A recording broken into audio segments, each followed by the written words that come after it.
Un cordial saludo al noble y querido pueblo salvadoreño, mi pueblo.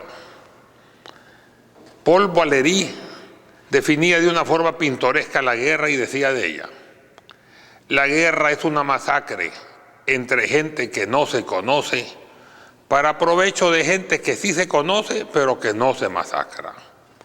Sin embargo, Lacordaire hizo una diferenciación. Toda guerra de liberación es sagrada. Toda guerra de opresión es maldita. En todo caso, en cualquier guerra, los que se llevan la peor parte son los combatientes de ambos bandos, que sufren directamente las penurias de la guerra: hambre, dolor, privación, heridas, fobias, invalideces y hasta la muerte.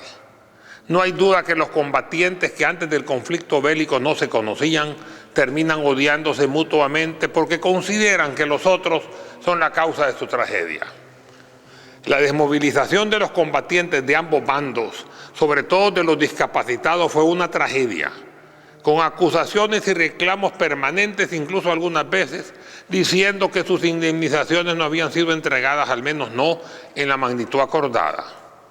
Incluso las inundaciones periódicas del Bajo Lempa perjudican a familias de dichos desmovilizados que fueron asentados en esas tierras y que en más de 20 años no se ha dispensado ni tan siquiera una mínima solución. Enfrentarse entre ellos en tiempos de paz, en lugar de conjugar actitudes comunes de víctimas reales del conflicto, sería una posición equivocada. Lo mismo se da a nivel nacional.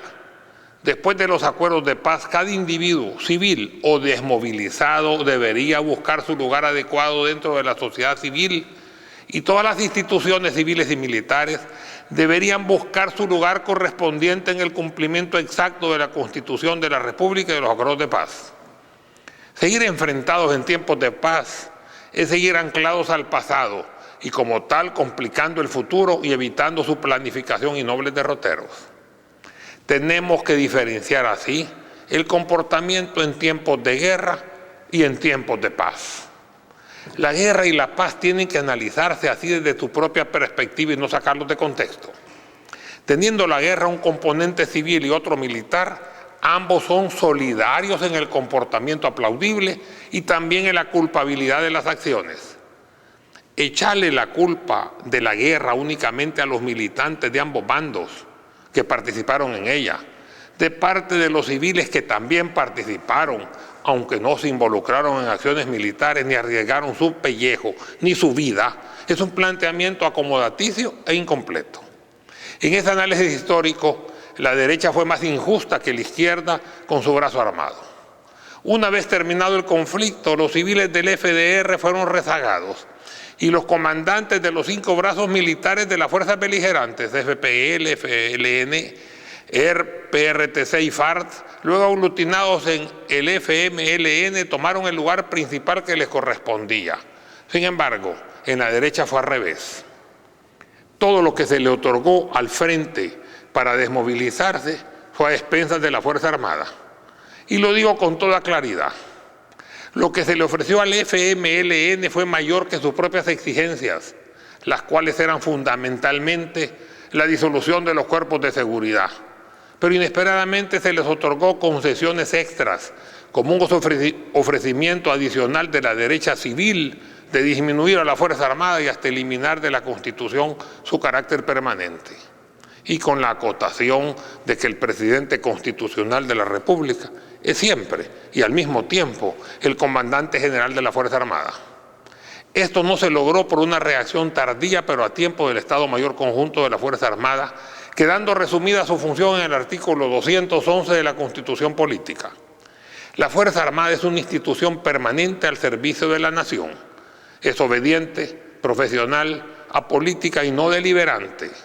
Sus funciones, la defensa de la soberanía del Estado y de la integridad del territorio, el mantenimiento de la paz interna en tiempos excepcionales, el cumplimiento de la Constitución a disposición de los órganos legislativo, ejecutivo y judicial, y en las obras de beneficio público que le encomienda el órgano ejecutivo y auxiliar a la población en casos de desastre nacional. Siendo la Fuerza Armada una institución profesional, altamente capacitada, disciplinada, con respecto a la jerarquía, debería incrementarse su función de beneficio público, sanidad militar, alfabetización, reforestación, obras de infraestructura, etcétera, cumpliendo con las obras de beneficio público que le encomienda el órgano ejecutivo, en lugar de estar esperando defender la soberanía nacional o protegernos de la invasión de ejércitos extranjeros por hoy bastante remotos. En los acuerdos de paz, la derecha civil utilizó una hábil maniobra, y lo digo con naturalidad porque este programa es de aclarar conceptos, no de esconder realidades. La concesión de la derecha fue totalmente a expensas de su Fuerza Armada, y su brazo civil no cedió nada, sino que al contrario, solidificó su poder manteniéndolo absoluto por 20 años consecutivos y cediendo parte de la gerencia de ese poder tan solo desde junio del 2009 y preparándose día a día para retomarlo completamente. Cuando la derecha civil habla mal de la Fuerza Armada, la izquierda siempre la secunda, sin darse cuenta que los mismos argumentos han sido esgrimidos y volverán a hacerlo. Cuando a un comandante de la guerrilla ya desmovilizado por los acuerdos de paz pretende incursionar en la lucha política. En esto estamos claros. En tiempos de guerra habían dos ejércitos, la Fuerza Armada como grupo oficial y los combatientes guerrilleros como grupo alzado en armas. Ambos eran militares. La Fuerza Armada ascendiendo hasta general y el Frente Guerrillero, al igual que los cuerpos de seguridad, ascendiendo hasta comandante. En esto no puede haber confusión. El mismo diccionario lo define: militar, servir en la guerra o profesar la milicia. Incluso la guerrilla fue considerada en su momento fuerza beligerante, reconocida en primer lugar por Francia y México. Todo análisis del tiempo de la guerra, sacándolo de contexto y trayéndolo al momento presente donde impera la paz y se celebran procesos electorales democráticos, es incrementar la confusión y confundir los términos. Esto es necesario aclarar y sobre todo otros conceptos, entre ellos: A, toda guerra es impuesta y se cataliza por condiciones específicas donde B, todos hemos sido solidariamente culpables, y C, toda guerra tiene un componente civil y otro militar donde ambos participan. En tiempos de guerra, el que arriesga su vida en aras de sus principios merece respeto, al menos de su correspondiente componente civil, y está por encima del civil que participa en la guerra sin arriesgarse y muchas veces viviendo fuera del país. En tiempo de paz, la sangre del soldado se transmuta por la tinta del reconstructor, del reformador, del hacedor de paz. En tiempo de paz, el violento sí es un transgresor de la ley y merece ser señalado y castigado. Aunque la guerra es destrucción, sangre, dolor, luto, miseria y algunas veces excesos, muchas veces es impuesta e imposible de evitar. Lo interesante es ahora sacar el beneficio resultante de la escalada bélica finalizada y tratarnos de mantenernos en paz como único camino. No podemos volver al pasado y evitar el conflicto, pero sí podemos sacar experiencia del mismo y volvernos más capaces, más pacíficos, más justos y también más solidarios, y ver hacia el futuro porque hacia él nos dirigimos inexorablemente. Y de esa guerra obtuvimos los acuerdos de paz. Y no debe verse como único fin el sometimiento de la Fuerza Armada, ya que sus objetivos fueron mucho más amplios, entre ellos la instalación de nuestro sistema democrático, la libre expresión de las ideas, al menos con una libertad no vista nunca antes, la participación de las diferentes ideologías en la contienda electoral sin ninguna limitación que perjudique la inclinación popular, siempre y cuando los partidos contendientes acepten la democracia participativa y la Constitución de la República, elecciones libres, asamblea multipartidista, etcétera, etcétera. Tenemos que continuar en la perfectibilidad de los acuerdos, buscando los puntos de unión que nos converjan, administrando nuestras diferencias y tolerando nuestras divergencias, y no seguir con la eterna disputa, guerrillero, Fuerza Armada, mientras los civiles que siempre han detentado el poder real se mantienen intocables. En tiempo de guerra se premia el valor, la integridad, la honorabilidad, la sinceridad, la disciplina, el mantenimiento de los principios. En tiempo de paz se premia la honestidad, la capacidad, la profesionalidad, el trabajo, el pacifismo, el conocimiento. Hay que criticar el comportamiento de cada quien en los diferentes escenarios sin confundirlos. Este procedimiento de criticar las acciones militares de la guerra, analizándolas desde una perspectiva de paz al finalizar el conflicto bélico, ya sean fuerza armada o frente guerrillero, lo que convenga criticar en su momento es injusto y generalmente es esgrimido por los políticos civiles que participaron en la guerra, pero que no se involucraron militarmente en ella ni tampoco arriesgaron su vida. Cuando la izquierda señala negativamente el estado de cosas antes de la firma de los acuerdos de paz, vocifera contra los militares y no dice absolutamente nada de los civiles que eran los aliados naturales de la Fuerza Armada y a quienes saluda cariñosamente. Convive con ellos y aceptó con beneplácito que siguieran gobernando el país. Y ante el ultraje a un militar, puede ir simultáneo un saludo respetuoso a un civil de la cúpula, a quien nunca le quite el término de don, de origen noble, y hasta en algunos casos le siguen diciendo su título honorífico, aunque ellos los tuteen. Todavía se le sigue diciendo presidente a Cristiani. Claro, también dicen Paquito y Tony, pero ellos no son criollos. Tanto la Fuerza Armada como el Frente han cumplido con los acuerdos de paz. La primera como una institución permanente al servicio de la nación y el segundo como un partido político que respete el sistema democrático establecido. Es injusto señalar con menosprecio situaciones bélicas que se encuentran definitivamente superadas y que fueron en su momento realidades que hoy forman parte de nuestro pasado. Los civiles que no combatimos no podemos ser acusadores de los combatientes cuando todos hemos sido solidariamente culpables de la guerra.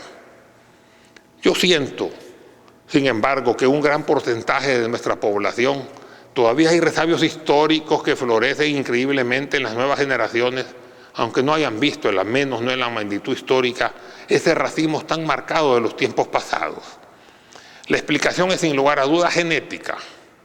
Considerando que la información se transmite a través de generaciones, tres conceptos están definitivamente marcados en nuestro pueblo. La aceptación del dominio criollo, a quienes debe saludársele no solo con respeto, sino que con sumisión plena, aunque no exista jerarquía entre ellos. El gusto inusual mayor que en cualquier otro país latinoamericano, incluyendo el Caribe, de lo estadounidense. No digo norteamericano, porque de México tenemos costumbres, música, lenguaje y comida, hasta las películas de hace más de 40 años. Definitivamente nos agrada lo mexicano, pero no se quiere al mexicano. En el caso de los estadounidenses es diferente. Si una máquina existiera, capaz de cambiar físicamente a los salvadoreños por estadounidenses, aprender automáticamente el inglés olvidando el español y con pasaporte de Estados Unidos en lugar del Salvador, ¿cuántos lo utilizarían? Unos podrían decir, todos, pero no es cierto. La respuesta correcta es casi todos. Yo para empezar no lo haría. Pero en ese enorme porcentaje estarían también muchos de los que le gritan al imperialismo yanqui. El respeto al criollo incluso en demasía. El gusto por lo mexicano, aunque no por los mexicanos. Y el deseo interno de ser estadounidense son conceptos evidentes de la mayoría de los salvadoreños, aunque sean de izquierda. La generalidad, sin embargo, nos lleva siempre a resultados equivocados. Para mí, y esto es cuestión de realidades e incluso de matemáticas, buenos, regulares y malos hay en todos los grupos sociales, raciales, institucionales, profesionales, religiosos, etc. Etiquetar a todo un grupo como bueno y a su aparente contrario como malo es un error conceptual y nos lleva a comportamientos negativos y hasta resultados desastrosos. Breivik, noruego, con características físicas nórdicas, estaba conceptuado como bueno. Entró sin ser detenido a un campamento de jóvenes noruegos como él y mató a 77 e hirió a cientos más. Si una persona de apariencia árabe o latinoamericana hubiera intentado cruzar la primera puerta, hubiese sido detenido de inmediato e interrogado por horas, aunque fuera una persona pacífica que estaba realizando un favor. Insistir también que todos los militares son malos nos lleva a su contrario, de que todos los civiles son buenos, y amplios planteamientos son erróneos. El error consiste en que los valores absolutos no pueden computarse porque nos lleva a resultados infinitos. Definitivamente hay militares malos, pero también hay civiles malos y también en ambos regulares y buenos. Y tenemos que analizar siempre a todos.